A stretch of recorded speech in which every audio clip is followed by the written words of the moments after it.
दिवाळी आली ना आता, याच दिवाळीच्या दिवशी आपण कोणती गोष्ट खरेदी करत असताना ज्यावेळेला बाजारात जातो ना, बाजारात जात असताना असं विचारपूर्वक आपण त्या ठिकाणी दिवाळीच्या दिवशी बाजार केला पाहिजे.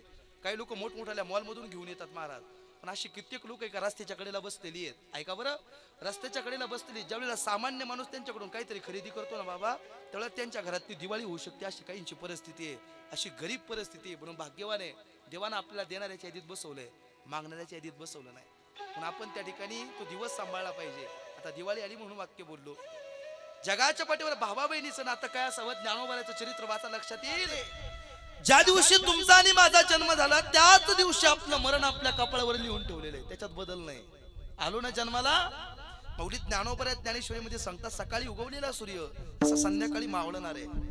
या उढ्यातून निघालेलं पाणी जसं एक ना एक दिवस जाऊन समुद्राला मिळणार आहे, तसं जन्माला आलेला प्रत्येक माणूस आहे, त्याचं जाणं निश्चित आहे. ज्ञानोबाचा अर्थ काय? ज्ञानोबा किती गोड वर्णन करतात.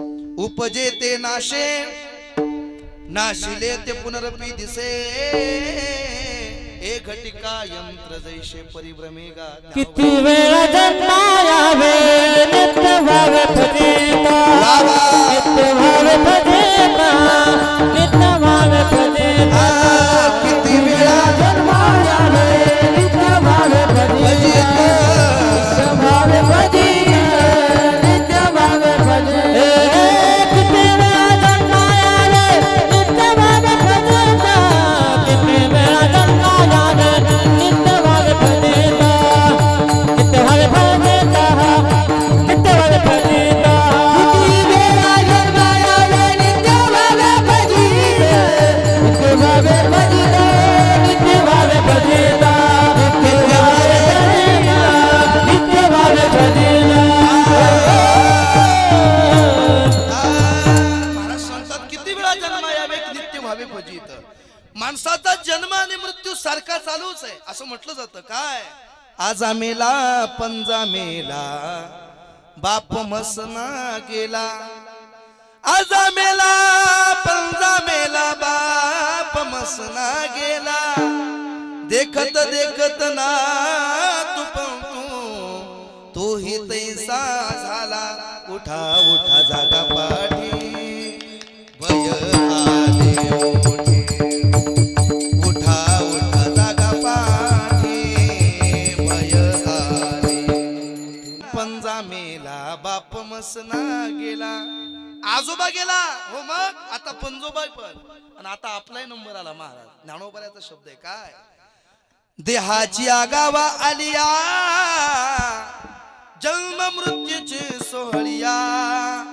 ना म्हणून धनंजया जया परी. ज्ञानोबा सांगतात, देहाच्या गावाला आलात ना, दोन सोहळे प्रत्येकाचे आहेत. एक जन्माचा आहे आणि एक मृत्यूचा आहे. जन्माचा सोहळा हा प्रत्येकाचा ठरलेलाच आहे बाबा, जन्माला यावंच लागतंय. ऐका बरं, जन्माला प्रत्येक माणूस त्याला येणं निश्चितच आहे. मग जन्माला सांगावं लागत नाही. ज्या दिवशी त्या ठिकाणी आपला जन्म ठरलेला आहे, ज्या माऊलीच्या उदरी आपला जन्म त्या ठिकाणी ठरलेला आहे, त्या दिवशी आपलं जन्माला येणंच आहे. माणूस प्रत्येक जण येत असतो. ऐका ना, कशाकरिता येतो जन्माला असं जर कोणी विचारलं तर त्याचं उत्तर एकच आहे. एक वासना शिल्लक राहिली, एक वासना शिल्लक राहिली का माणसाला जन्म आहे. दुसरं, केलेल्या कर्माची पावती शिल्लक त्या ठिकाणी राहिली का माणसाला जन्म आहे. पहिलं उत्तर आहे वासना. महाराज सांगतात, काय जन्म घेणे लागे वासनेच्या संगे, जन्म घेणे लागे वासनेच्या.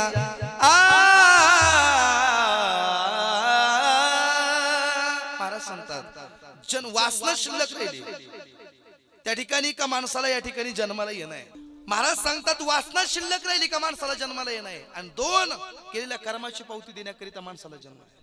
जन्माला प्रत्येक माणूस येतो. ऐका बरं, पण माणूस जन्माला येत असताना जगायचं कसं प्रत्येकाला माहिती आहे, पण गेल्यानंतरचा प्रवास कोणाला माहिती नाही. तुम्ही कधी गरुड पुराण नावाचा ग्रंथ वाचला? ऐका बरं, ऐकणारी मंडळी चांगलीच म्हणून एक उदाहरण देऊन त्या ठिकाणी पहिल्या चरणाकडे येतो. गरुड पुराण नावाचा ग्रंथ जर कधी उचकून पाहिलं तर माणसाला जन्माला येणं प्रत्येकाला माहिती आहे, आल्यानंतर जगायचं कसं प्रत्येकाला माहिती आहे, पण गेल्यानंतरचा जीवनातला प्रवास कसा आहे खूप गोड असं उदाहरण आहे. ज्या दिवशी माणूस या मृत्यूलोकातून शेवटचा निरोप घेतो ना, 3 दिवस आत्मा घरामध्ये फिरत असतो आणि 7 दिवस घराच्या अवतीभोवती फिरत असतो, म्हणून दशक्रिया विधी 10व्या दिवशी करतात.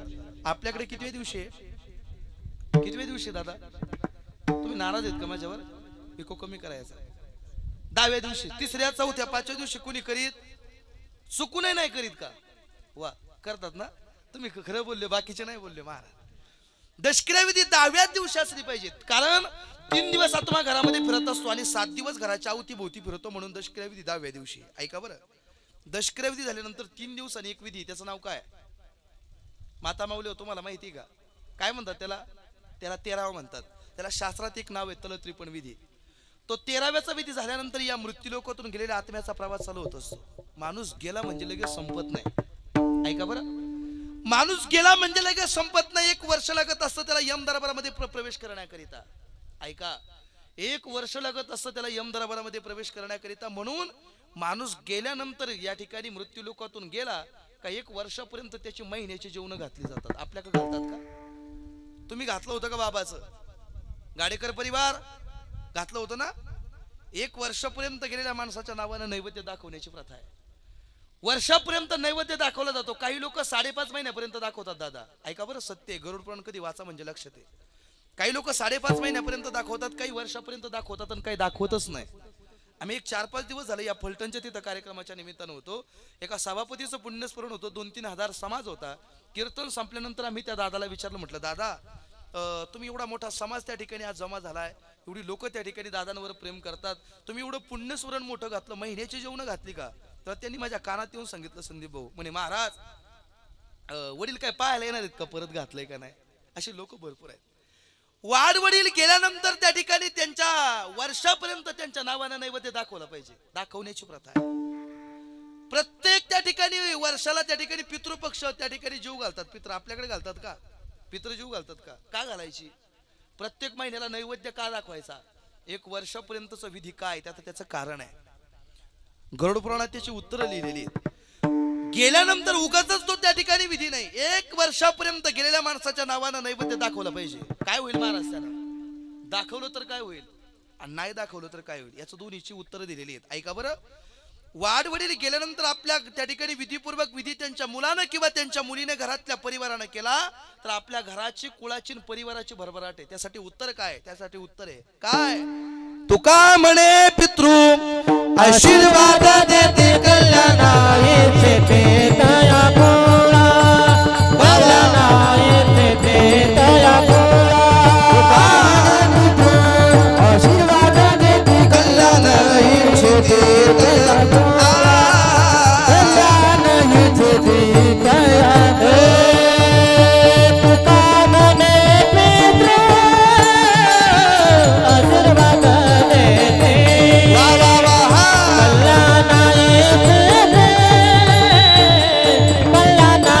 पोळा. आशीर्वाद देते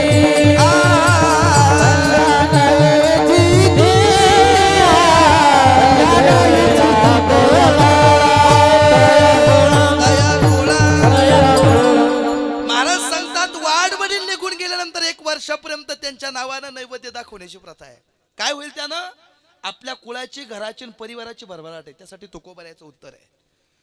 तुका म्हणे पितृ आशीर्वाद देती कल्याण इच्छिती तया कुळा. महाराज सांगतात, आपल्या कुळाची, परिवाराची भरभराट आहे. केलं तर, नाही केली महिन्याची जेवण, 5.5 महिने, वर्ष श्राद्ध नाही केली तर काय होईल महाराज? असं कुणी जर विचारलं तर ज्यांचे कोट्यवधी रुपयाचे बंगले होते ना सोमनाथ महाराज, त्यांना शेवटी पाणी पाजायला एक सुद्धा राहिला नाही. त्याचं कारण आहे पितृदोष मागे लागला. काय होतं महाराज? तर त्याचंही उत्तर महाराज सांगतात. काय? अहकटा त्याची करीती पिता, दुराचार पुत्र पुत्र वंश दुराचार पुत्र झाला, पुत्र झाला वंश दुराचार पुत्र झाला वंश दुराचार पुत्र.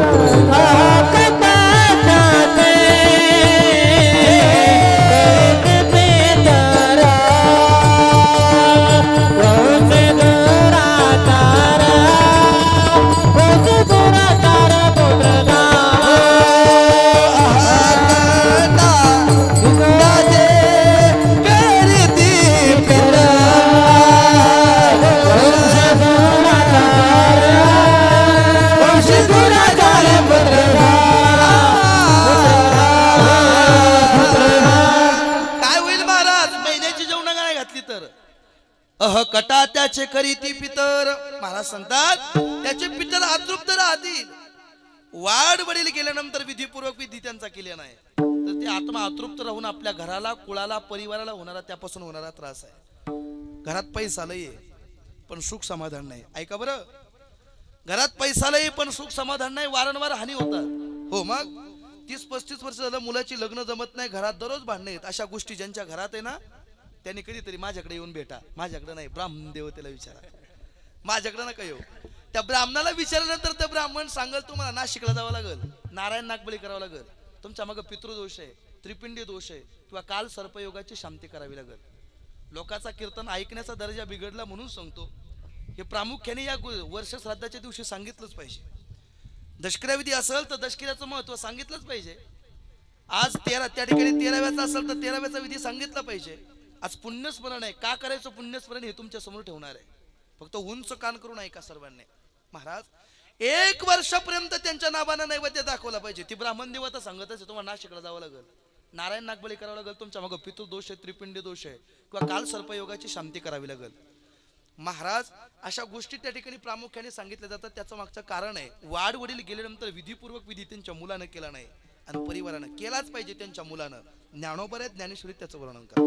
ज्ञानोबर सांगतात सोमसूर्यादी ग्रहणे करिता ती पारावणे माता पिता मरणे अंकित ते दिवस.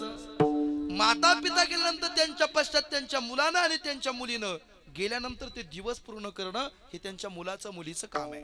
पुन्हाच 1 वर्षापर्यंत त्या परिवारानं हा विधीपूर्वक विधी केलेला आहे. कोणती गोष्ट करत असताना त्याला महात्म्य आहे. दशक्रिया विधीला तुम्ही मला बोलवलं तर मी दशक्रिया विधी का करतात हे सांगत. 13वा का करतात त्या ठिकाणी 5.5 महिनेच का पुण्यस्मरणच का या 4-5 गोष्टी त्या ठिकाणी प्रामुख्याने. माणूस गेल्यानंतर ऐका बरं शेळकेवाडीकर माणूस गेल्यानंतर त्याला 20वा का देतात तो सांगताल का मला कोणी. इथं बराच समुदाय तुमच्याकडे जात का 20वा. स्मशानभूमीच्या मागे एकदा टेकवतात का. तुम्हाला टेकवलं होतं का. तुम्ही हा कसं म्हणताय. अजून वेळ आहे महाराज टेकवायची. ते म्हणतात हा जमल महाराज टेकवलं होतं. टेकवतात का इकडं. 20वा का देतात माहिती का तुम्हाला. काय करायचं महाराज. मी एकाला प्रश्न केला होता म्हणे दादा 20वा का देतात. तो म्हटला महाराज 20वा याच्याकरिता आहे बरं का शेव बाबा. 20वा याच्याकरिता उठला तर उठला म्हणजे शेवटचं एकदा टेकून पाहायचं. त्याने मला उदाहरण एवढं गोड दिलं होतं महाराज. म्हणे ऐका ना माऊली ज्ञानोबराच्या वेळेला आळंदीला निघाली ना एका सदग्रस्ताची प्रेतयात्रा चालू होती. ऐका बरं. आणि एक माऊली त्या ठिकाणी सती जाण्याकरिता निघाली होती. पूर्वीच्या काळी होतं आई सती जाण्याची पद्धत माहिती का तुम्हाला. सती जाण्याची पद्धत पती गेला ना त्याबरोबर त्या माऊलीने चितेत उडी टाकायची.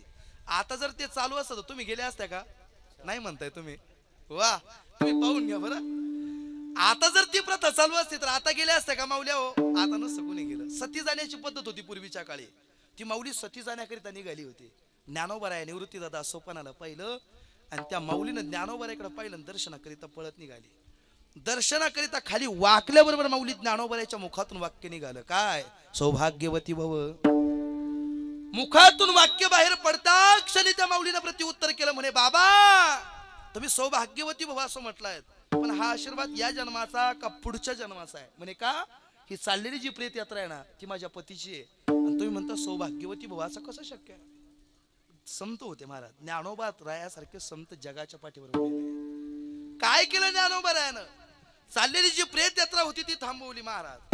जसा झोपेतून माणूस उठतो ना बाबा तसा ज्ञानोबरायाने आवाज दिला ए सच्चिदानंदा काय झोपलाय उठ. उठ म्हटल्याबरोबर ज्ञानोबरायाने उठून बसवावं. काय ज्ञानोबरायासारखे संत आहे. काय केलं उठून बसते नाही. मग ज्ञानोबराय ज्ञानेश्वरी त्याचं वर्णन करतात. शेवटच्या उत्तरार्धात ज्ञानोबराय सांगतात काय शके 1212 उत्तरे काही टीका केली ज्ञानेश्वरे सच्चिदानंद बाबा अधुरे लेखकू झाला. बाबा आजही शोकांतिका महाराष्ट्राची आहे. कीर्तन प्रवचन लोक लय भरपूर ऐकतात आणि लय लोकांच्या घरी त्या ठिकाणी चालू आहे. पण त्या ठिकाणी शोकांतिका एवढी आहे 47 आणि 50 वर्ष झालं पण एखाद्या गावात जर विचारलं ना तरुण पोराला बाबा बाळा म्हणलं ज्ञानेश्वरी कोणी लिहिली असं जर कुणाला विचारलं तर असे 80% लोक आहेत का त्याला ज्ञानेश्वरी कोणी लिहिली माहित नाही. ऐका बरं 80% लोक अशी आहेत महाराज का ज्ञानेश्वरी कोणी लिहिली हे माहित नाही. एकच उत्तर आहे, ज्ञानोबऱ्याची ज्ञानेश्वरी कोणी लिहिली हे माहित नाही. ज्ञानोबऱ्यासारखे संत त्या ठिकाणी जगाला माहित नाही. ही शोकांतिक आहे महाराज. मेलेला माणूस जिवंत केला, त्याला विसावा देण्याची पद्धत त्यांनी मला सांगितलं होतं.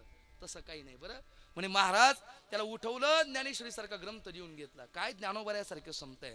कोणती गोष्ट त्या ठिकाणी असताना त्याला काहीतरी शास्त्र आणि पुरावा आहे. विसावा का देतात या गोष्टी बऱ्याच त्या ठिकाणी. आज पुण्यस्मरण आहे, पुण्यस्मरणच का करायचं. ऐका बरं, गाडेकर परिवारानं वडील गेल्यानंतरही पण पुण्यस्मरण आहे. भाग्यवान आहे तो बाप. वडील गेल्यानंतरही त्या परिवारानं पुण्यस्मरण करावं. का करायचं पुण्यस्मरण. तुम्ही कोणत्याही पुस्तक उचका किंवा कोणत्याही शास्त्रातलं उदाहरण आहे का, याच्या पुढे उत्तर नाही महाराज. पुण्यस्मरण का करायचं. तुम्ही 50,000चा बुवा जरी आणला ना तरी सुद्धा तो हेच सांगेल, याच्यापेक्षा दुसरं उत्तर नाही. पुण्यस्मरणच का करायचं त्याचं उत्तर एकच आहे. पांडवांचे वडील आहे पंडूराजा, त्यांनी शेवटचा श्वास या मृत्यू लोकातून घेतला. पुण्य जास्त झालं म्हणून स्वर्गाचा दरवाजा मोकळा केला. पांडवांचे वडील पंडूराजा होता, पुण्य जास्त झालं म्हणून स्वर्गाचा दरवाजा मोकळा केला. स्वर्गाच्या दरवाज्यात जाऊन पाऊल टाकल्याबरोबर पुण्य संपलं. आता करायचं काय. पुढे जाता येईना, मागे येता येईना. स्वर्गाच्या दरवाज्यात जाऊन पाऊल टाकला बाबा, आणि स्वर्गाच्या दरवाज्यात त्या ठिकाणी माघारी पाऊल टाकला आणि फेऱ्या मारू लागले. फेऱ्या मारत असताना नारद महर्षींची भेट झाली. नारद महर्षींना सांगितलं पांडवांच्या वडिलांनं, म्हणे मृत्यू लोकाचा माझ्या मुलांना माझ्या मुलींना जाऊन सांगा, वडिलाच्या नावानं ज्ञानदान, अन्नदान, वस्त्रदान आणि गोदान करा म्हणावं. आज पुण्यस्मरणाच्या दिवशी हे दान केले जातात. पांडवांच्या वडिलांना त्या ठिकाणी सांगितलं ना नारद महर्षींना, म्हणे मृत्यू लोकाचा माझ्या मुलांना माझ्या मुलींना जाऊन सांगा, वडिलाच्या नावानं ज्ञानदान, अन्नदान, वस्त्रदान आणि गोदान करा म्हणावं. का त्याचं पुण्य वडिलांना प्राप्त होईल आणि स्वर्गाचा दरवाजा त्यांच्यासाठी मोकळा होईल. यासाठी केलं जातं पुण्यस्मरण. विठ्ठल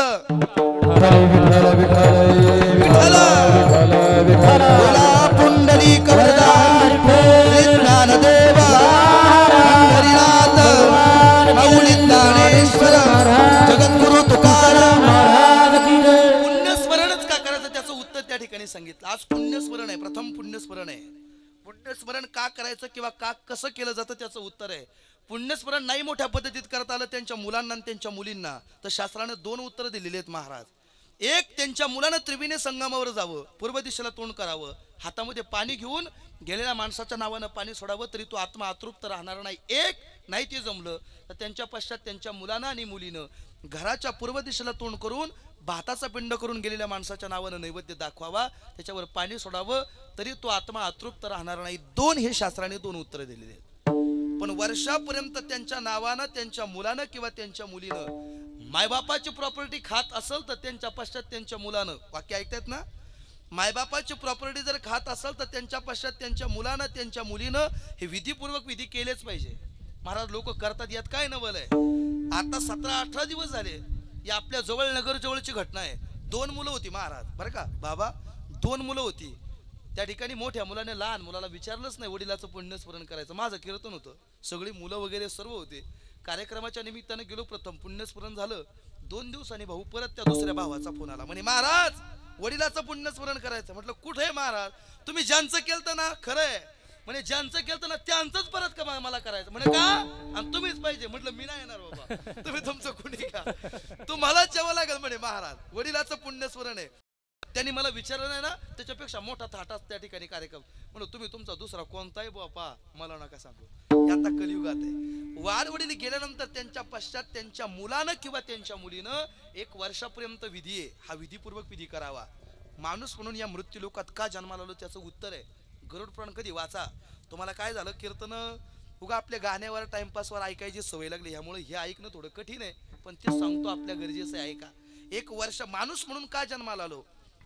ज्या दिवशी 13व्याचा विधी होतो ना, त्यावेळेला मृत्यू लोकातून त्या माणसाचा प्रवास चालू होत असतो महाराज. 28 दिवस लागतात यमदरापर्यंत जाण्याकरिता. हे कीर्तनात आणि प्रवचनात का सांगतो त्याचं कारण आहे. इथं केलेली कर्म जरी इथं नाही फिटली, इथं केलेली कर्म इथं जरी नाही फेटली तर ते वरती जाऊन सुद्धा फेडावीच लागतात महाराज. त्याचं उत्तर, केले कर्म झाले त्याचे भोग आले, केले कर्म झाले त्याचे भोग आले, केले कर्म झाले त्याचे भोग आले, केले कर्म झाले ते भोग आले, केले कर्म झाले त्याचे भोग आले, केले कर्म झाले त्याचे भोग आले, केले कर्म झाले त्याचे भोग आले, केले कर्म झाले त्याचे भोग आले. उपजले मेले ऐसे कीते, उपजले मेले ऐसे कीते, उपजले मेले ऐसे कीते. हरि भक्ति गाता हर पल चिंता, हरि भक्ति गाता हर पल चिंता. उपजले मेले ऐसे कीते, उपजले मेले ऐसे कीते, उपजले मेले ऐसे कीते. हरि भक्ति गाता हर पल चिंता, हरि भक्ति गाता हर पल चिंता. वा, आमच्या सोमा महाराजांनी खूप गोड असं प्रमाण दिलं. काय केले कर्म झाले त्याची भोग आले. महाराज सांगतात कर्माची पावती आहे. एक भावगीत खूप गोड आहे, तुम्हाला सर्वांना माहिती आहे ते. काय जैसे ज्याचे कर्म तैसे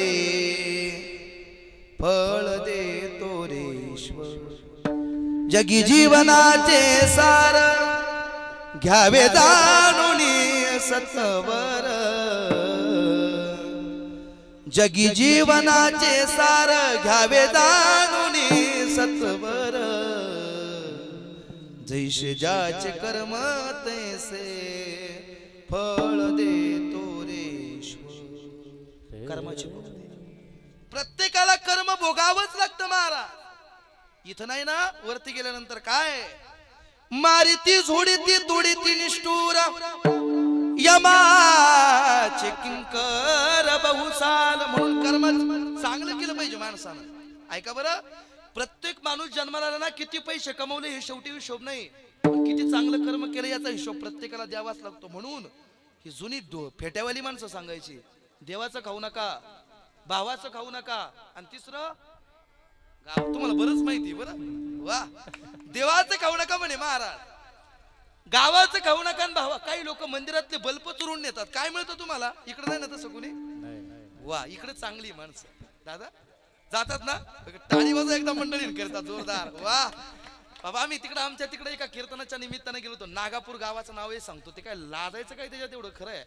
तर तिथं कार्यक्रमाच्या निमित्ताने गेला असताना मंदिरात लिहिलं होतं सोमनाथ महाराज, असं गेल्याबरोबर उजव्या साईडला लिहिलेलं होतं, मंदिरातले बल्ब कोणी चोरून नेऊ नये, आणि जर कुणाला पाहिजे असेल तर त्यांनी ग्रामपंचायतीशी संपर्क साधावा. म्हणजे जाता जाता ग्रामपंचायतीची भेट घेऊन जावं महाराज. लोक इकडे नेतात म्हटलं चांगले, माणसाची प्रगती चांगली. ऐका, एक वाक्य सांगतो महाराज, भावाचं नाही गावाचं नाही खायचं कधी. गावाचं खालं त्याचं कल्याणच झालं, भिवंडी नाही. ज्यानं देवाचं खालं, ज्यानं देवाचा 1 रुपया जरी खाला ना, वाक्य लय गोड आहे बरं. कोणी मनाला लागून घेऊ नका, मला प्रत्येक वेळेला गावात जावं लागतं. कोणी मनाला लागून घेऊ नका. ज्यानं गावाचं खालं, ज्यानं देवाचं खालं, देवाचा 1 रुपया जरी खाला ना, शेवटी त्याच्या हातात शेवट भिकच मागायला आहे, लक्षात असू द्या. देवाचं खाऊ नका. एक आहे वारकरी संप्रदायातलं थोर व्यक्तिमत्व आदरणीय धुंडा महाराजांचं वाक्य आहे, माणसानं ऋण वैर आणि हत्या मरणाच्या आधी संपवल्या पाहिजे. वाक्य लय मोठं आहे बरं. ऋण वैर आणि हत्या प्रत्येक माणसाने संपवल्या. मरणाच्या आधी 1 रुपया जरी कोणाचा घेतला असला, तो देवाचा सुद्या, भावाचा सुद्या, गावाचा सुद्या, 1 रुपया जरी असला तरी तो देऊन टाकला पाहिजे मरणाच्या आधी. नाही देण्याची वास्ता झाली ना, तर पुढच्या जन्मात गाढव होऊन त्याच्या इथं कामाला येऊन फिडून द्यावं लागल. हे खरं. देवाचं खालं जाया नाही जाणार. भावाचं, आता भावाचं सांगतोच महाराज, इकडे बांधा कुरीचं लय जरा जास्तच फेड आहे, मला माहिती आहे. ज्यानं भावाचं खालं, 100 मुलं होती महाराज, 100. ऐका बरं, 100 मुलं होती, पण शेवटी पाणी पाजायला एक नाही राहिला. ज्या भावाचं खालं होतं ना, त्याच्या दरवाजात आला आणि आवाज दिला, दादा खायला काय देतो का रे? आतून आवाज आला, आमचंच खालं ना, आमच्या इथं तुकडा मोडायला आला का परत? म्हणून खात असताना चांगल्या माणसाचं खा. ऐका, का? ज्यानं पुढाऱ्याचं खालं त्याचं कल्याणच झालं. महाराज सांगतात, सज्जना संगती करावा उपवास, दुर्जनाचा गुड घास खाऊ नये. मी तसा महाराज लय प्रामाणिक आहे, मी तास सोडून जात नाही महाराज, कुणी काही म्हटलं तरी. ऐका, प्रत्येक माणसानं खात असताना एखाद्या गोरगरिबाची पिठलं भाकर असेल तरी खात जा, पण दुर्जनाचा त्या ठिकाणी गुलाबजाम असेल तरी खात जाऊ नका, दुर्बुद्धी सुचते महाराज.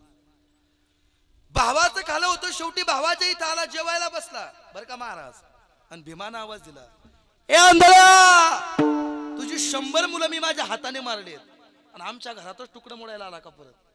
मला सांगा आता तुम्ही शेळकेवाडीकर, असं जर कोणी म्हटलं तर तुम्ही जेवाल का? असं आहे. असं भाऊ बोलले तुम्ही जेवाल का? उठून उठलं गेला महाराज.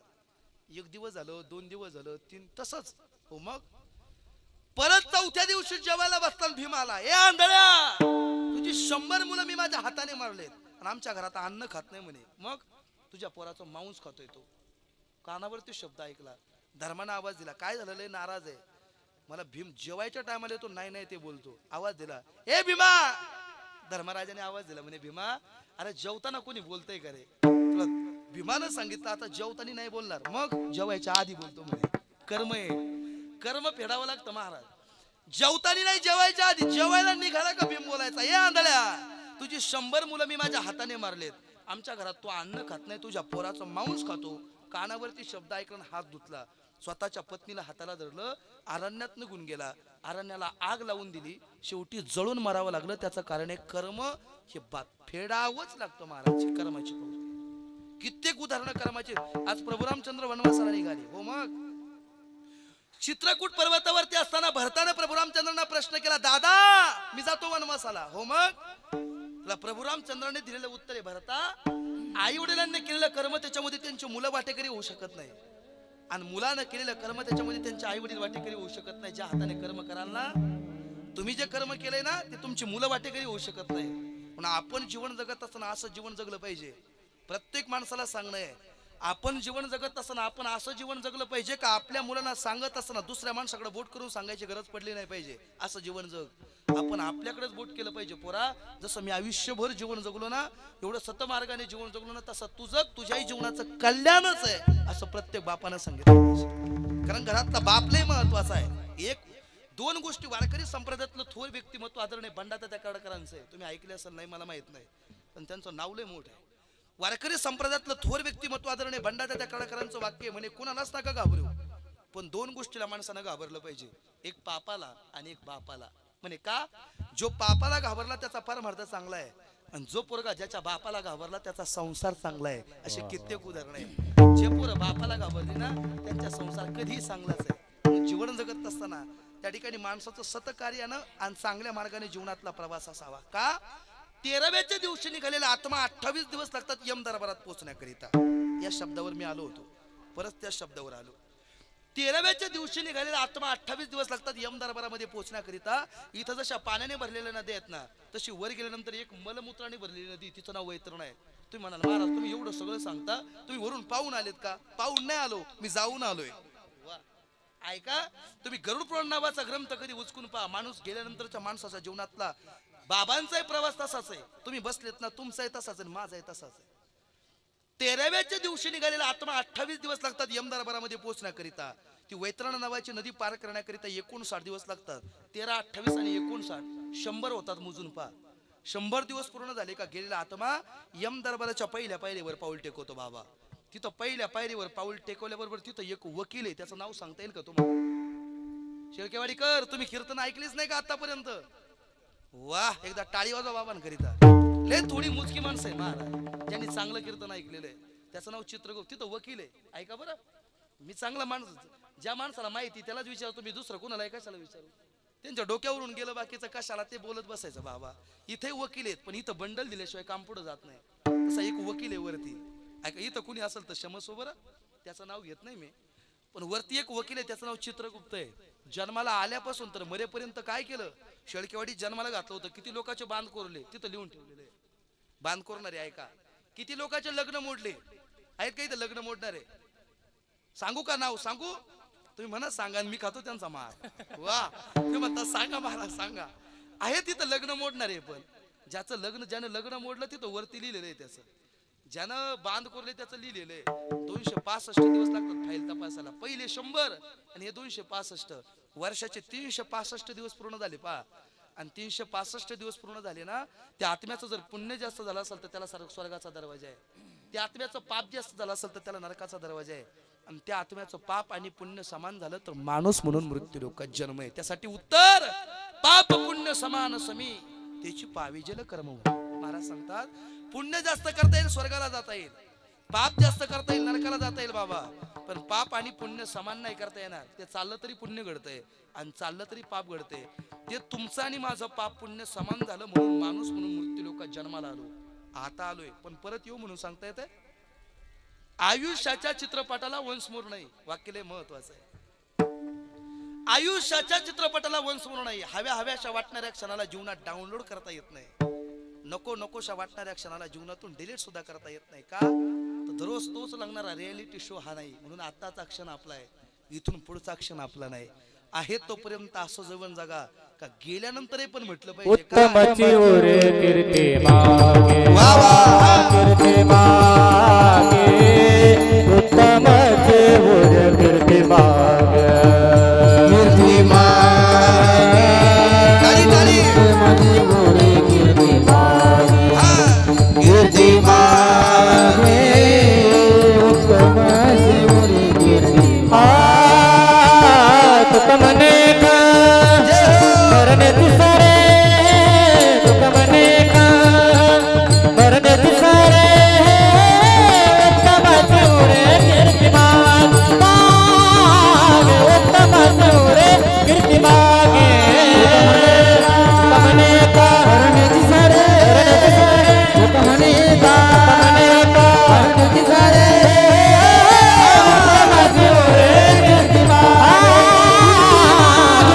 उत्तमाचे उरे कीर्तिमान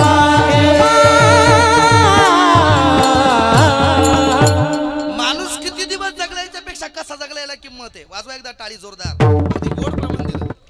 दगडाला पाचर सुद्धा कमी पडत अशी पाचर फिट बसली महाराज. उत्तमची उरे कीर्ती मागे तो का म्हणे का माणूस किती दिवस जगला याच्यापेक्षा कसा जगला याला किंमत आहे. अरे आयुष्य कमी मिळालं. 50 वर्षाचं आयुष्य छत्रपती शिवाजी महाराजांना आहे, पण आजही त्यांचं नाव घेतलं जातं. वयाच्या 42 वर्ष जगद्गुरु तुकोबरायासारखे संत वैकुंठाला गेले, पण आजही त्यांचं नाव घेतलं जातं. बाबा वयाच्या 32 वर्षी या मातीकरिता या धर्माकरिता शंभू राजासारखा सतपुरुष या महाराष्ट्राच्या मातीत मावळला, पण आजही त्यांचं नाव घेतलं जातं. वयाच्या 22 वर्षी मौली ज्ञानोबा समाधीला निघाले, पण आजही त्यांचं नाव घेतलं जातं. त्याचं कारण आहे माणूस किती दिवस जगला याच्यापेक्षा कसा जगला याला किंमत आहे. काही लोक 100च्या पुढे जातात, पण गावात तोंड पाहिल्याबरोबर लोक म्हणतात याचं तोंड पाहिलं ना आज माझं कामच नाही होणार. आहेत का आपल्या गावात? असतील तर चांगलं काम आहे. अशी माणसं गावात पाहिजे महाराज. माणूस किती दिवस जगला याच्यापेक्षा कसा जगला याला किंमत आहे. सप्ता गावकऱ्याने किती वर्ष केला त्याच्यापेक्षा कसा केला याला किंमत आहे. आणि बंगला किती कोटीचा बांधला त्याच्यापेक्षा त्या बंगल्यात सुख आणि समाधान किती हे तेवढंच महत्वाचं आहे. या रस्त्याने चाललात तर कुणीतरी आपल्या जवळ येऊन बोललं पाहिजे महाराज. या दुःखाच्या क्षणामध्ये असाल तर कुणीतरी डोळं पुसण्याकरिता आपलं आलं पाहिजे. आणि ज्या दिवशी इथून निरोप घेऊ ना, ऐका बरं, ज्या दिवशी इथून निरोप घेऊ ना, ज्याला कळल त्याच्या डोळ्यात पाणी आलं पाहिजे असं जगणं माणसाचं असलं पाहिजे. त्यालाच म्हणतात उत्तम शिवरे कीर्ती मागे. अवघ्या 22 वर्ष वय तू, अवघ्या 22 वर्षी मौली ज्ञानोबरायासारखे संत बाबा समाधीला निघाले. काय जगणं होतं. अवघ्या 22 वर्षी मौली ज्ञानोबराया समाधीला निघाले. ज्यानं ही सृष्टी निर्माण केली तो जगाच्या मालकानं हाताला धरलं होतं. काय जगणं होतं.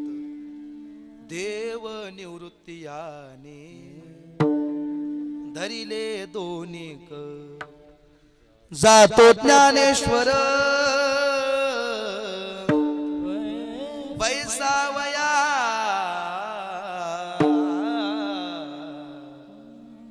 ज्ञानोबराया समाधीला निघाले महाराज. जगाच्या मालकानं हाताला धरलं होतं बाबा. एका साईडला जगाचा मालक ज्याने सृष्टी निर्माण केली तो, आणि एका साईडला निवृत्तीनाथ. 2 पावलं पुढे टाकली. निवृत्तीनाथांच्या मुखातून वाक्य बाहेर पडलं, ज्ञाना अरे मी तुझ्यापेक्षा मोठा असताना तू माझ्या आधी निघाला, तुला बरोबर वाटतं का रे ज्ञाना.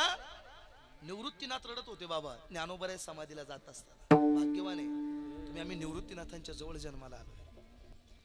निवृत्तीनाथानं 10 मुकलून ज्ञानोबरायाकडे पाहून रडावं. ज्येष्ठाच्या आधी कनिष्ठाने जावे, केले उपराठे नारायणे. निवृत्तीनाथ म्हणत होते ज्ञाना अरे मी तुझ्यापेक्षा मोठा आहे, तू माझ्या आधी निघाला, तुला बरोबर वाटतं. महाराज निवृत्तीनाथ रडत होते. काही जगणं होतं. ज्ञानोबराया समाधीला चालला तर सोपान काका रडत होते. का भाऊ समाधीला निघाला. सोपान काकाने पाहिलं. सोपान काकाने पाहिल्याबरोबर रडायला सुरुवात केली. ज्ञानदादा अरे आई बाबा सुद्धा टाकून निघून गेले, त्याच्यानंतर सांभाळ तू केला. आणि आता आमचा सांभाळ कोण करेल तो निघून गेल्यानंतर. त्या ठिकाणी महाराज रडत होते. सोपान काकांनी रडावं. लहान असताना मुक्ताईनं ज्यावेळेला ज्ञानोबाराकडे पाहिलं, बाबा काय जगणं असतंय. लहान असताना मुक्ताईनं ज्यावेळेला ज्ञानोबाराकडे पाहिलं ना, लांबून आंबरडा फोडला, ए दादा, आता तू त्या ठिकाणी आम्हाला सोडून निघाल्यानंतर आमचा सांभाळ कोण करील. एका भावा बहिणीचं नातं काय. ज्ञानोबाराचं चरित्र वाचा म्हणजे तुमच्या लक्षात येईल. ज्ञानोबाराचं चरित्र वाचा, तुमच्या लक्षात येईल एका भावा बहिणीचं नातं काय. लहान असताना मुक्ताईनं ज्ञानोबाराकडे पाहिलं बाबा. ज्ञानोबाराकडे पाहिल्यानंतर हंबरडा फोडला, रडायला सुरुवात केली. ज्ञानोबाराच्या गळ्यात पडो एका भावा बहिणीची नाती काय. आज या घरात 2 बहिणी 2 भाऊ आहे. गेला बाप 1 वर्षापूर्वी निघून गेला. ताई हो, आता दिवाळीचा सण आहे, ऐका बरं. उद्यापासून दिवाळी चालू होती. तुम्ही या घरात आणि या परिवारात दिवाळीला याल. पण घरात आल्याबरोबर तुम्ही त्या ठिकाणी भाऊ तुम्हाला दिसल, घरातला परिवार दिसल, पण म्हातारा असणारा बाप नाही दिसणार. काय जगणं असते बापाचं. दिवाळीला या घरात किंवा या परिवारात जर मुलगी आली ना, घरात आणि या परिवारात जर मुलगी आली तर आयुष्यभर जगणारा बाप जर घरात नसल, 4 वेळेला फोन करत असतो ताईला, ए ताई अजून कशी नाही आली ग. एका बापाचं जगणं काय. गेला निघून वर्ष झालं, ऐका बरं. एका बापाचं जगणं काय. 4 वेळेला फोन करत असतो ताईला, ताई अजून कशी नाही आली तू. 4 वेळेला फोन करणारा बाप आता या घरातून निघून गेला. 4 वेळेला फोन करत असतो आपल्या ताईला, अजून कशी आली नाही ग तू. ज्या दिवशी ताईची गाडी घरासमोर दिसली ना, दिवाळीच्या आधी ताईची गाडी घरासमोर दिसल्याबरोबर अरे पोरानं आवाज दिला तर तो बाप उठला नाही, पण मुलाचा आवाज कानावरती ऐकल्याबरोबर भिंतीला धरून तो बाप दरवाजापर्यंत आला आणि पोरीकडे पाहिलं. डोळे भरून आले त्या बापाचे आणि मुखातून वाक्य बाहेर पडलं, ताई आली का ग तू माझ्यासाठी. आली म्हटल्याबरोबर ताईचं हसू डोळ्यावरचं पाहिलं, तोंडावरचं, आणि बापाच्या डोळ्यातले अश्रूचे थेंब गालावरती पडले. काय बापाचं जीवन आहे. दिवाळीच्या दिवशी आलेली मुलगी त्या ठिकाणी बापाच्या डोळ्यातल्या अश्रूचे थेंब गालावर पडले. किती लाखाच्या गाडीतून माझी ताई बसून आली, बापाला घेणं नाही. अरे किती कोटीची प्रॉपर्टी माझ्या ताईकडे, ते बापाला घेणं नाही. पण आल्याबरोबर पहिलं वाक्य, ताई ज्या घरात आणि ज्या परिवारात राहते ना, त्या घरात आनंदाने 2 घास खायला मिळतात का असा विचारणारा बाप आहे. ही बापाची भूमिका आहे. ज्या घरात किंवा ज्या परिवारात दिलं त्या आनंदाने 2 घास खायला मिळतात का असा विचारणारा बाप आहे घरात. हाताला धरलं पुरीच्या, घरात घेऊन आला बाप. मळलेलं धोतर होतं रे त्या बापाचं, फाडलेला सदरा होता, जुना काळ आहे हा. बाबा अजून 10 वर्षानं, आज वाक्य या गाडेकर परिवाराच्या त्या ठिकाणी पुण्यस्मरणाच्या निमित्तानं सांगून जाईल. भाऊ एक वाक्य खूप महत्वाचं आहे. अजून 10 वर्षानं नऊवारी साडीतली कपाळभर कुंकू आणि डोक्यावर पदर असणारी माऊली आणि फेट्यावाली धोत्रावाली माणसं अजून 10 वर्षांनी दिसणार नाही. शेवटची पिढी आता बाबा. याच्यानंतर 10 वर्षानं गाऊनवाली माऊली तुम्हाला आम्हाला दिसल, जीन्सवाली माऊली तुम्हाला आम्हाला दिसल, पण नऊवारी साडीतले कपाळभर कुंकू डोक्यावर पदर असणारी माऊली नाही दिसणार. शेवटची पिढी आहे. वाक्य लय महत्वाचं आहे. शेवटची पिढी. महाराज आजही घरात पाहुणा जाऊ द्या, बसण्याकरिता पोतं टाकते, मुखातलं वाक्य आहे. घरात पोतं टाकते आणि मुखातून वाक्य बाहेर पडतं, बाबा 2 घास जेवण केल्याशिवाय घरातून जाऊ नका असा विचारणारा घरात त्या ठिकाणी जुनी माणसं आहे. आता तरुण पिढी जर घरात असेल ना, तर किचन मधूनच आवाज येतो, महाराज तुम्ही कॉफी घेता का, पाणी घेऊन लगेच जाता. आम्ही म्हणतो तुमचं पाणी नको, आम्ही तसंच जाणार आहे. आता म्हणणारी पिढी, ही जुनी पिढी शेवटची. बापाचे डोळे भरून येतात महाराज.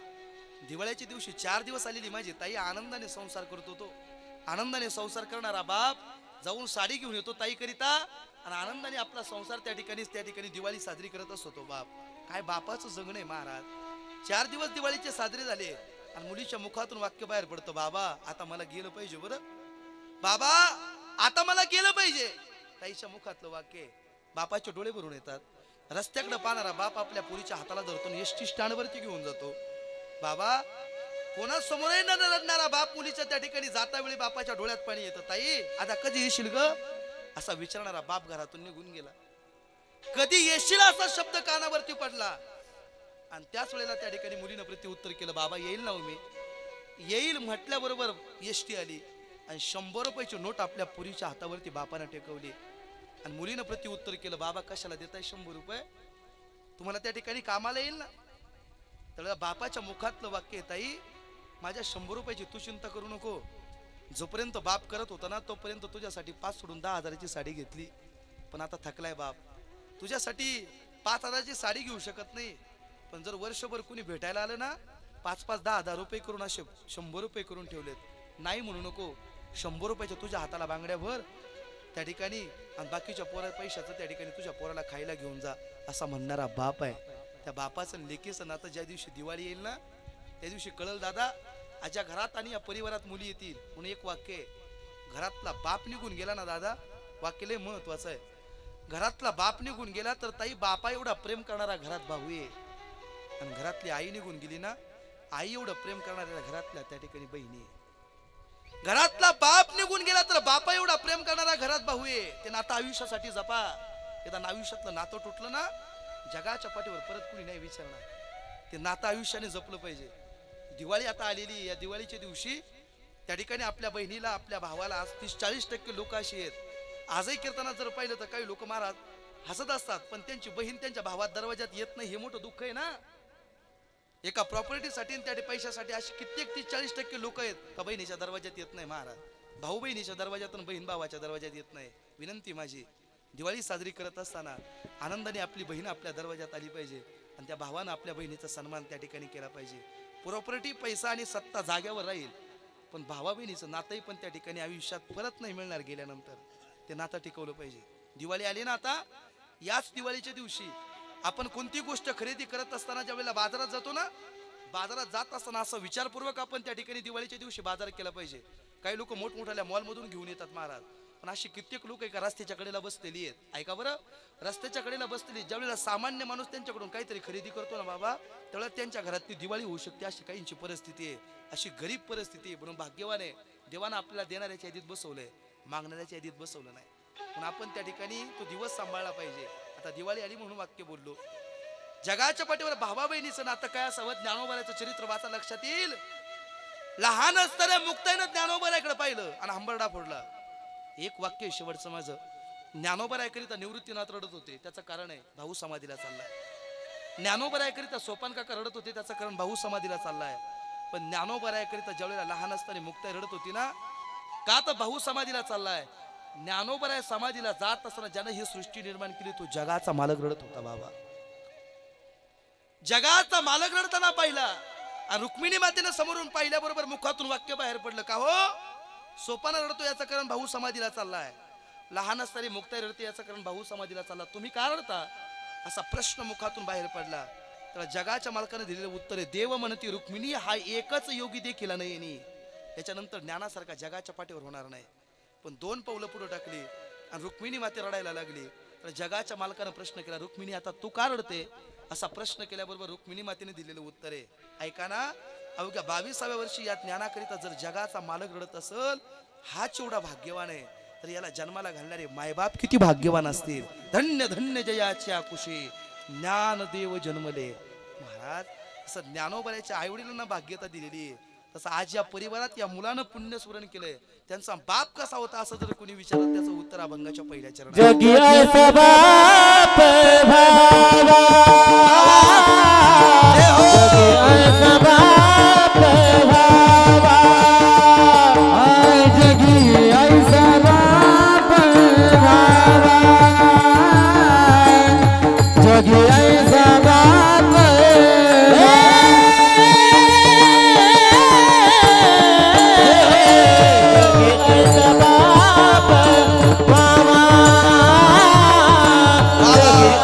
बाप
रखुमाई जय जय विठोबा रखुमाई हरी जय जय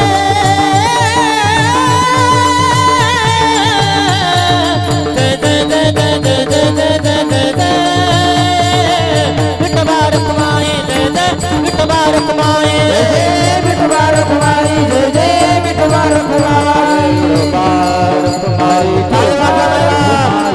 ताली ताली ताली हा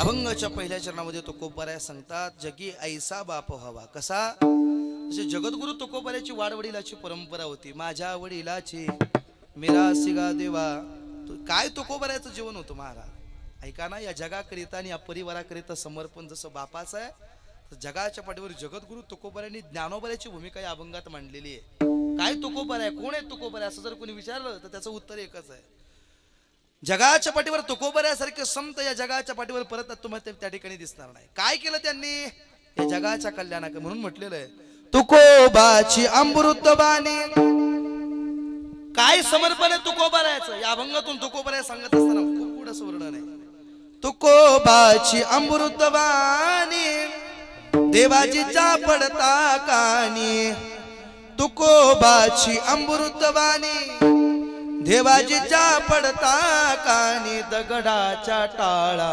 मधुनी गाईले अभंग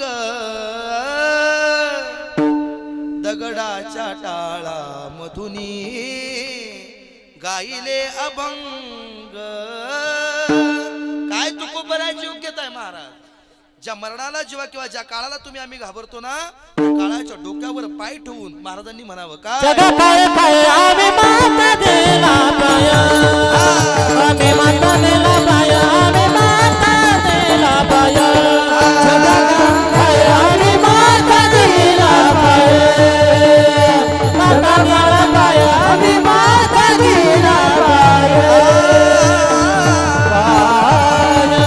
त्या ठिकाणी अशा जगद्गुरु तुकोबाऱ्याने ज्ञानोबाऱ्याचं वर्णन करावं का वर्णन करावं थोडा वेळ आपल्याकडे नाही 5-10 मिनिटं शिल्लक आहे तेवढ्या वेळेस सांगतो जगद्गुरु तुकोबाऱ्याने ज्ञानोबाऱ्याचंच वर्णन का करावे या अभंगात तर त्याच्यासाठी उत्तर आहे एखादा जर म्हणत असेल ना माझ्या बापानं माझ्यासाठी काय केलं कीर्तन चालू होताना त्या ठिकाणी किती वाजता झालं होतं तुम्ही पाहायला नव्हते त्यामुळे आता मला कुणी घड्याळ दाखवू नका बरं आणि आपापसात हसू नका दादा मी दररोज कीर्तनच करतोय मी अशी तुमच्या तुमच्यासारखी मंडळी दररोज एक गाव नाही मला दररोज 3 गाव आहेत तुम्ही हसले तरी मला दिसतंय तुम्हाला घाई असेल तर तुम्ही जाऊ शकता ही मंडळी एवढे त्या ठिकाणी एवढा मोठा मंडप पण एवढा सर्व त्याने जमवलंय आपल्या घरातला कार्यक्रम असताना तर तुम्हाला वाटलं असतं अजून महाराजांनी 15 मिनिटाचा तशी त्यांची अपेक्षा आहे मी तर येताना 10 मिनिटं आधी आलो होतो 10 मिनिटं आधी आलतो पण चालू 11 वाजता झालं त्याच्यामुळे 1 वाजता संपणार आहे तुम्हाला उठायचं असेल तर जावा विठ्ठला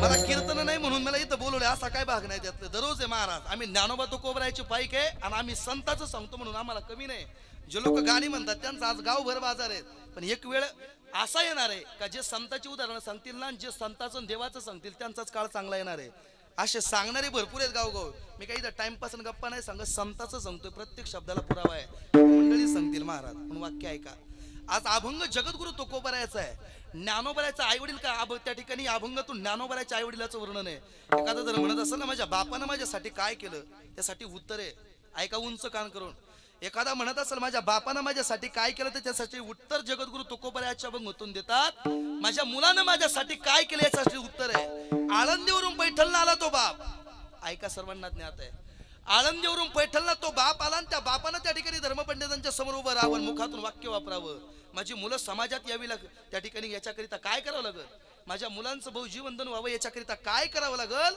असा प्रश्न केल्याबरोबर त्या ठिकाणी धर्मपंडितांनी उत्तर दिलं तुमची मुलं जर समाजात यावी अशी वाटत असेल ना तर तुम्हाला देहांत प्रायश्चित्तच करावं लागल त्या क्षणाला होकार दिला मी देहांत प्रायश्चित्त स्वीकारायला तयार आहे पण माझी मुलं समाजात आली पाहिजे याचं नाव बाप आहे म्हणून म्हटलं जातं जगी ऐसा बाप वा वा वा वा जगी ऐसा बाप वा वा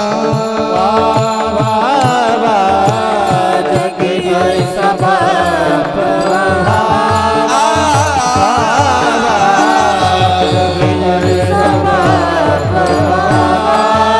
काय करत असतो बाप असं जर कुणी विचारलं माझी मुलं आणि माझा घरातला परिवार सुखकर व्हावा याच्याकरिता काय केलं त्या बापानं? कधीतरी छत्रपती शिवाजी राजांचा जीवनातला इतिहास वाचा महाराज. काय केलं त्या बापानं असं जर कुणी विचारलं, 32 मणाचं सुवर्ण सिंहासन रायगडावर तयार होतं. हो, 32 मणाचं सुवर्ण सिंहासन रायगडावर तयार होतं. छत्रपती शिवाजी महाराज त्या सुवर्ण सिंहासनाकडे त्या ठिकाणी जाऊन पाहिलं. बसले नाही छत्रपती शिवाजी महाराज. मग बापाची भूमिका काय? बसले नाही त्या सुवर्ण सिंहासनावर. आऊसाहेबांच्या महालात आले. आऊसाहेबांच्या महालात आल्याबरोबर त्या ठिकाणी डोक्यातला मुकुट खाली काढून ठेवला आणि आईच्या मांडीवर छत्रपती शिवाजी राजांनी डोकं टेकवलं महाराज. आणि डोकं टेकवल्याबरोबर रडायला सुरुवात केली. डोकं टेकवल्याबरोबर रडायला सुरुवात केली. आईनं प्रश्न केला, शिवबा काय झालं रडायला? शिवबा मुखातून वाक्य बाहेर पडलं, अरे 32 मणाचं सुवर्ण सिंहासन तुला बसायला तयार आहे ना शिवबा? हे शिवबा, अरे तू छत्रपती झालाय ना रे शिवबा, रडतो कशा बाई? आईनं प्रश्न केल्याबरोबर छत्रपती शिवाजी राजांनी दिलेलं उत्तर आहे, आऊसाहेब आज मी छत्रपती झालो आई, मी मला 32 मणाचं सुवर्ण सिंहासन बसायला तयार आहे. पण हे पाहण्याकरिता तुमच्या कपाळावरचं कुंकू म्हणजे आमचा बाप नाही, ही मोठी उणीव आहे. म्हणून म्हटलं जातं जगी आईचा बाप व्हावा.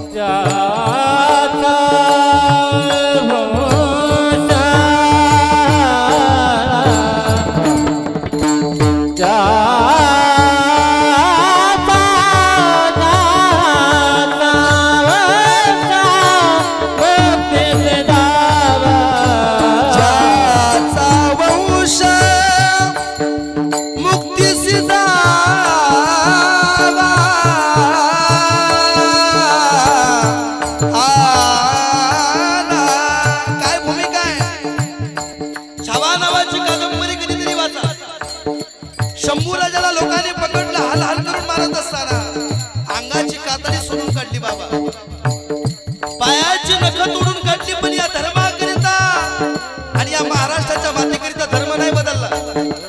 त्याच वेळेला जर धर्म बदलला असता तर तुम्हाला आम्हाला नमाज पडावं लागलं असतं. त्याच वेळेला धर्म बदलला असता तर तुम्हाला आम्हाला नमाज पडावं लागलं असतं. हे उपकार शंभू राजाचे.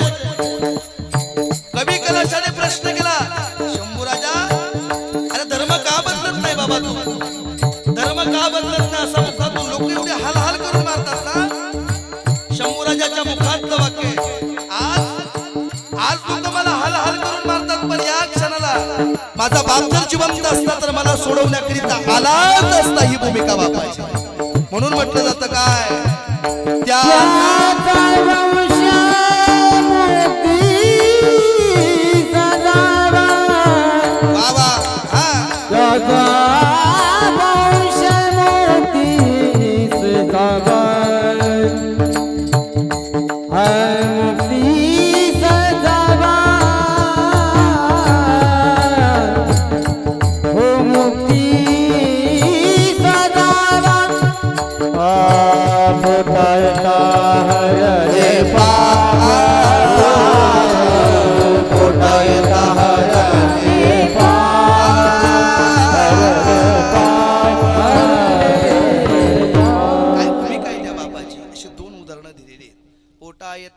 बाप ज्ञान देव माय बाप. कसा होता बाप असं जर कोणी विचारलं तर मुळी बाप होता ज्ञानी, तरी आम्ही लागलो तयाचे ध्यानी. पोटा येता हरले पाप ज्ञान देव माय बाप. ज्ञानेश्वर माऊली ज्ञानराज माऊली ज्ञानराज माऊली ज्ञानेश्वर माऊली ज्ञानराज महाराज ज्ञानेश्वर माऊली ज्ञानराज माऊली ज्ञानेश्वर ज्ञानेश्वर ज्ञानेश्वर माऊली ज्ञानराज माऊली ज्ञानेश्वर ज्ञानेश्वर ज्ञानेश्वर माऊली ज्ञानराज माऊली. या घराकरिता परिवाराकरिता आणि संसाराकरिता रात्रंदिवस आपली जबाबदारी पार पडत असतो. त्याचं नाव बाप आहे. सर्व नातवंड असतील, घरातला परिवार, मुलं मुली सर्वांनी मिळून वडिलाचं पुण्यस्मरण केलेलं आहे. आजोबा म्हणजे नातवाचा त्या ठिकाणी पहिला दोस्त आहे आणि नातवाचा शेवटचा दोस्त त्या ठिकाणी, आजोबाचा शेवटचा दोस्त म्हणजे आपला नातू आहे आणि नातवाचा पहिला दोस्त म्हणजे आपला आजोबा आहे. आयुष्यभर आपल्या घराकरिता परिवाराकरिता आणि संसाराकरिता जगतो त्याचं नाव बाप आहे.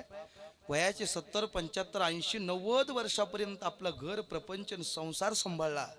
वर्ष झालं घरातून निघून गेला बाप. वर्ष श्राद्धच का करायचं याचं उत्तर तुम्हाला सांगितलं. गरुडपुराण नावाचा ग्रंथ आहे, कधी उचकून पहा.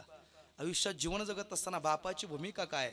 आयुष्यभर घर प्रपंच आणि संसार फुलवत असताना आपल्या मुलीकरिता घरातल्या परिवाराकरिता काय करतो बाप. 1 मिनिटाचा त्या ठिकाणी उदाहरण सांगून निरोप देतो सेवेला. ऐका. या कवठे यमाईच्या जवळ शिरूर, त्या ठिकाणी शिरूरच्या जवळ कवठे यमाई नावाचं गाव आहे. ऐका बरं दादा, आम्ही एका दशक्रिया विधीला गेलो होतो बाबा. 1.5-2 महिने झाले. एका वडिलाची दशक्रिया विधी होती. त्या ठिकाणी घरामध्ये गेल्याबरोबर त्या ठिकाणी एका दादाने त्या ठिकाणी सांगायला सुरुवात केलं, म्हणे महाराज तुम्ही ज्या बापाची दशक्रिया विधी करताना त्या बापानं खूप काबाड कष्ट केलेत. तसं आज या परिवारानं सांगितलं तसंच सांगायला सुरुवात केली. म्हणे महाराज खूप काबाड. म्हटलं काय केलं. म्हणे एक मुलगी त्यांना आहे, एक मुलगा आहे. मुलगा मुंबई सारख्या ठिकाणी कामाला आहे आणि मुलगी महाराज 3 वर्ष 3 महिन्याची असताना आई निघून गेली महाराज. 3 महिन्याची असताना आईला कॅन्सर होता, आई निघून गेली. 3 वर्षापर्यंत त्या बापानं त्या ठिकाणी हाताच्या फोडासारखी सांभाळली महाराज. ऐका ना, आता ती मुलगी त्या ठिकाणी 3 वर्षाची झाल्यानंतर त्या बापाला कळालं मुलगी मतिमंद जन्माला आली. सत्य उदाहरण आहे. वेडी जन्माला आली महाराज. बापानं टाकून नाही दिलं, दुसरं लग्न नाही केलं महाराज बापानं. मुलगा मुंबई सारख्या ठिकाणी कामाला आहे, पण लग्न नाही केलं त्या बापानं. आणि आज तो बाप निघून गेला. आज त्यांची तुम्ही दशक्रिया विधी करताय. स्वतःच्या हातानं वयाच्या 85 वर्षापर्यंत स्वतःच्या मुलीला भाकरी करून खाऊ घातल्या, पण टाकून नाही दिलं महाराज. ज्या वडिलांची तुम्ही दशक्रिया विधी करताना त्या बापानं स्वतःच्या मुलीला आंघोळ घातली हातानं महाराज. स्वतःच्या हाताने केस विसरे आणि वयाच्या 85 वर्षापर्यंत स्वतःच्या हातानं भाकरी करून त्या पुरीला खाऊ घातल्या असा असणारा बापाची तुम्ही दशक्रिया विधी करताय. दशक्रिया विधी चालू झाली. हजारो जनसमुदाय बसलेला आहे. एकूणता एक मुलगा त्या ठिकाणी वडिलाच्या पिंडाजवळ आला, हात जोडले सांगू लागला, बाबा तुम्हाला वाटत होतं ना बंगला गाड्या पैसा सत्ता संपत्ती असावी, आता सगळं मिळालंय. आता शिवा आजूबाजूला कावळे होते पण कावळा पिंडाला स्पर्श करत नव्हता. 10 मिनिटं 20 मिनिटं झाली लोक बसून आहेत पण कावळा पिंडाला स्पर्श करत नाही. त्याच्या लक्षात आलं. एक 60-65 वर्षाची माऊली उठून उभी राहिली. तिनं आवाज दिला, ए पोरा तू दर्शनाला आलाय पण तुझी बहीण नाही दिसत. तेव्हा त्याच्या लक्षात आलं माझी बहीण नाही आली. ऐका बरं, त्याच्या लक्षात आलं माझी बहीण नाही आली. हो मग एवढ्या माणसातून तू बहिणीला पाहायला निघाला. लोक त्याच्याकडे पाहायचे, प्रवचन चालू आहे. मागच्या कोपऱ्याला एका म्हाताऱ्या आजीच्या हाताला धरून बसलेली बहीण आहे. विस्कटलेले केस तसेच आहे, अंगावर फाटलेली कपडे त्या पुरीच्या तशीच आहे, मळलेली कपडे फाटलेली कपडे. 10 दिवस झालं बाप निघून गेला तर कुणी तिला आंघोळ नाही घातली. मागच्या कोपऱ्यात बहीण त्या ठिकाणी पाहिली. भावानं हात धरला बहिणीच्या, एवढ्या माणसातून घेऊन आला. वडिलाच्या पिंडाला प्रदक्षिणा मारली ना, हात जोडून उभा राहिला. बाबा आता शिवाना, आता कोणाकरिता थांबलात. बाप शिवत नव्हता. अर्धा तास लोक बसून आहेत पण बाप शिवत नव्हता. त्याच्या लक्षात आलं होतो तोपर्यंत मी ताईचा सांभाळ त्या ठिकाणी केला नाही. त्या पोराच्या लक्षात आलं होतो तोपर्यंत ताईकडे पाहिलं नाही, ताईचा सांभाळ नाही केला. माझी आई बाबा त्या ठिकाणी, आई निघून गेल्यानंतर माझ्या वडिलांना दुसरं लग्न नाही केलं, शेवटपर्यंत माझ्या ताईचा सांभाळ केला. आणि आता माझा बाप निघून गेला ना, मला माहिती माझा बाप माझ्या ताईकरिता राहिला असेल. बापाचं लेकीचं नातं आहे महाराज. मला माहिती माझा बाप माझ्या ताईकरिता राहिला असेल. वडिलाच्या पिंडाजवळ गेला आणि वडिलाच्या पिंडाजवळ गेल्याबरोबर हात त्या ठिकाणी जोडले आणि सांगितलं, बाबा तुम्हाला वाटतं ना तुम्ही गेलेत आता पण ताईचा सांभाळ कुणी करणार नाही. जोपर्यंत तुम्ही स्वतःच्या हाताने भाकरी करून खाऊ घातल्या ना, असा जोपर्यंत माझ्या कंठात प्राण आहे तोपर्यंत मी ताईचा सांभाळ करेल, टाकून नाही देणार तिला. शिवा अर्धा तास लोक बसलेली आहेत, कावळा शिवत नव्हता. एकूण ते एका मुलानं हात जोडला, बाबा शिवाना. आता बाप शिवत नव्हता महाराज. लोक बसलेली आहेत, प्रदक्षिणा मारली आणि वडिलाच्या पिंडाजवळ जाऊन तो एकूणता एक मुलगा रडायला सुरुवात केलं. उभी असलेली बहिणीनं भावाकडे पाहिलं. विस्कटलेले केस आहे, अंगावर फाटलेली कपडे तशीच आहे. भाऊ रडताना पाहिला आणि ती एक बहीण भावाच्या जवळ आली. भावाच्या खांद्यावर हात टेकवला आणि भावानं बहिणीकडे पाहिलं आणि भाऊ सांगत होता, ताई बाबाला सांग ना म्हणून मी सांभाळ करेल, टाकून नाही देणार. बाप शिवत नव्हता बाबा. अर्धा तास लोक बसून आहे. तर त्याच वेळेला मुखातून वाक्य बाहेर पडलं, बाबा वयाच्या 85 वर्षापर्यंत तुम्ही जशा स्वतःच्या हाताने भाकरी करून खाऊ घातल्या ना, ताईला उपाशी नाही ना ठेवलं. माझ्या मुलाची शपथ घेऊन सांगतो, जोपर्यंत माझ्या कंठात प्राण आहे तोपर्यंत ताईला टाकून नाही देणार, तिचा सांभाळ करील. शिवा बाप शिवत नव्हता. ज्यावेळेला भाऊ रडताना बहिणीनं पाहिला, भावानं बहिणीला मिठी मारली. बहीण भावाला मिठी मारत होते. 10 मोकरून रडणारे दोघही पण. ज्या वेळेला 10-15 मिनिटं झाले महाराज आणि भाऊ बहिणीकडे पाहून रडत होता आणि बहीण भावाकडे रडून त्या ठिकाणी रडत होते. दोघं वडिलाच्या पिंडाजवळ बसले आणि विस्कटलेले केस अंगावर फाटलेली कपडे असणारी ताई त्या ठिकाणी वडिलाच्या पिंडाकडे गेली. पाहिलं पिंडाकडे पाहून रडायला सुरुवात केली आणि हात जोडले. बाबा माझा दादा माझी सांभाळ करी. हात जोडले. थोड्यात कावळा आला आणि पिंडाला शिवला. लोकांनी कडाडून टाळ्या वाजवल्या. माझं वाक्य एवढंच आहे, संपलं माझं कीर्तन. वाक्य एवढंच आहे, पिंडाला कावळा शिवला म्हणून लोकांनी टाळ्या नाही वाजवल्या. अरे जोपर्यंत होता तोपर्यंत मुलीकरिता जगत राहिला. 10 दिवस निघून गेले. 10 दिवसात त्या पुरीला कुणी खायला नाही घातलं, अंगावरचे कपडे कुणी बदलले नाही, 10 दिवस कुणी पाहिलं नाही. गेल्यानंतर माझ्या ताईचा कोण सांभाळ करील याच्याकरिता थांबला होता महाराज. ज्या दिवशी पुलाच्या मुखातून वाक्य बाहेर पडलं ना, बाबा आहे तोपर्यंत मी सांभाळ करील ताईचा, टाकून नाही देणार, माझ्या मुलाची शपथ घेऊन सांगतो, तुला तो बाप शिवला. याला बापाचं प्रेम म्हणतात. म्हणून तुकोबाराला म्हणावं लागलं, जगी ऐसा बाप व्हा. असा बाप गेल्याचं दुःख तुम्हाला आहे. तसे आमच्याकडे 21 पोर आहेत बाबा. 21 पोर असेत का ज्यांना आई नाही वडील नाही. तुम्ही आणायला या कधी आमचे सोमनाथ महाराज येत असत. 48 विद्यार्थी संस्थेत आहे. तो खाली बसलाय, तो आंध्र प्रदेशचा आहे, मायबाप नाही त्याला. खाली बसलाय, आंध्र प्रदेशवरून इथं शिकायला आलाय. मायबाप नाही अशी 21 आपल्या भागात परिसरात किंवा नातेवाईकात ज्याला आई नाही ज्याला वडील नाही अशी मुलं असतील ना, 1 रुपया न घेता त्यांचं मोफत शिक्षण आम्ही राहणं खाणं कपडे सगळं आणायला करत असतो. त्यांनी 1 रुपया भरायचा नाही. ज्याला आई वडील नाही त्याच्याकडे अशा अनाथ पोरं असतील तसे अनाथ पोरं त्या ठिकाणी आम्ही.